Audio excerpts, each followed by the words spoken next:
Oh boy, it's been a long time since I've made a video primarily about Rage. So why am I doing this? Well, I'm not just a Doom fan, even though you guys know I am because of the SnapMap content I upload, but I'm really a bigger id Software fan than I am for Doom. I absolutely love the Quake and Wolfenstein games, especially Quake 2. I have the Quake 2 logo on my YouTube profile for a reason, because to me it is the definitive id Software title.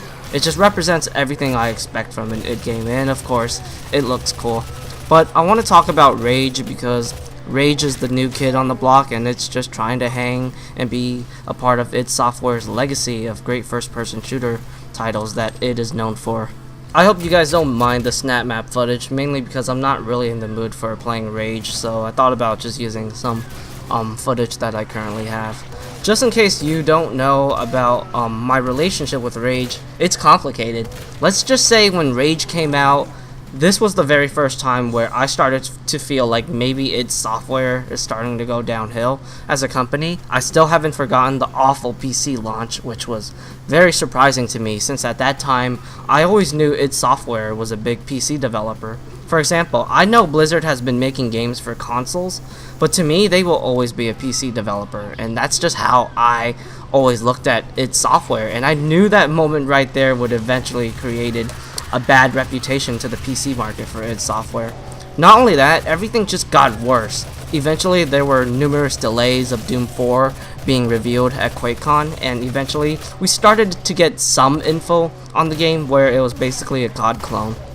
There were so many broken promises for Doom 4, and I remember just being shocked by how much of a downfall my favorite video game company was going through. There's also some other stuff that annoyed me during the Rage era of id Software. I still remember when Todd Hollenshed, who was the former CEO of id Software, left the company, which was definitely some breaking news, and of course, John Carmack, who to me was always the face of id Software, was definitely not a good sign to a hardcore id Software like myself. It told me there were some problems going on behind the scenes, and eventually Doom 4 got scrapped for Doom 2016, which definitely made my prediction right. So yeah, the Rage era was awful as a hardcore id fan like myself, but what about the game? Well, to be honest, back when Rage was the center of attention, I didn't really have much interest in the game. It just didn't appeal to me from what I've seen, and I still haven't forgotten the crazy amount of hype that people had for the game because it was id Software's new IP. You know, they're the pioneers of first-person shooters. It's going to be a masterpiece. The graphics look amazing, etc. I actually kind of had a feeling the game was going to fail in a way, and looking back, then I think I was kind of right. The game definitely didn't live up to people's expectations. I remember Rage being on a lot of people's lists of disappointing games of 2011, and the reviews weren't bad, but I remember people were expecting it to be like in the 90s for Metacritic, and it was nowhere near there. And I'm sure I remembered the game failed to sell a certain amount of units it was supposed to reach due to an article I read. Eventually I did play the game when it was cheap. I think I spent around $16 to $17 on a used copy of the game, and it was alright. But the game definitely had an identity crisis. It just felt like it wanted to do everything. It was an FPS game that wanted to be a vehicular combat game, wanted to be somewhat of an RPG, somewhat of an open world game, but it just never felt intuitive or natural compared to Borderlands.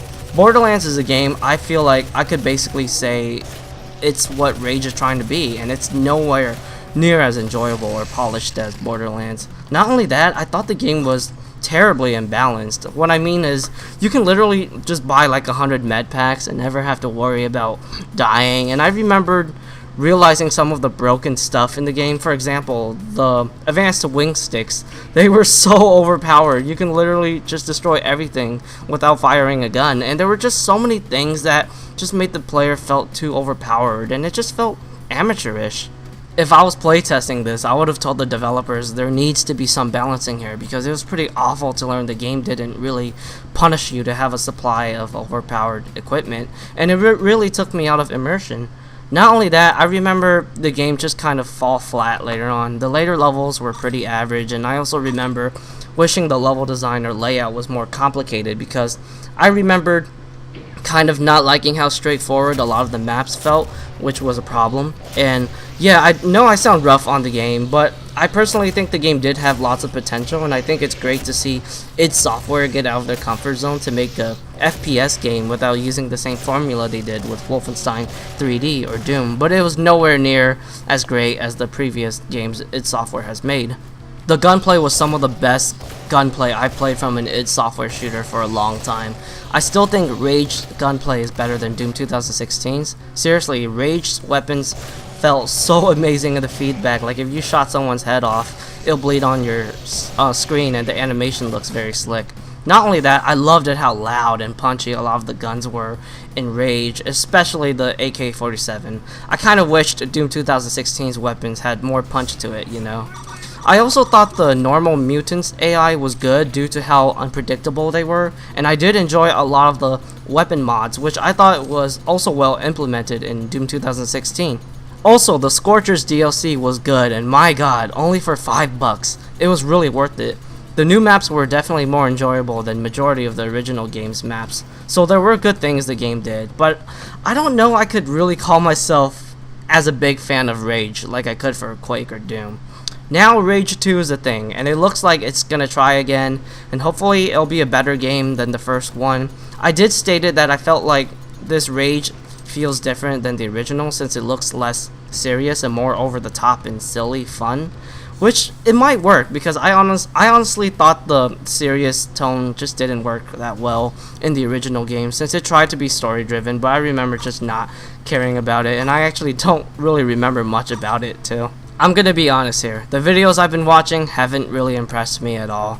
It's giving me the same feeling when I first saw Rage 1 footage back in like I think 2008 to 2010 or somewhere around there.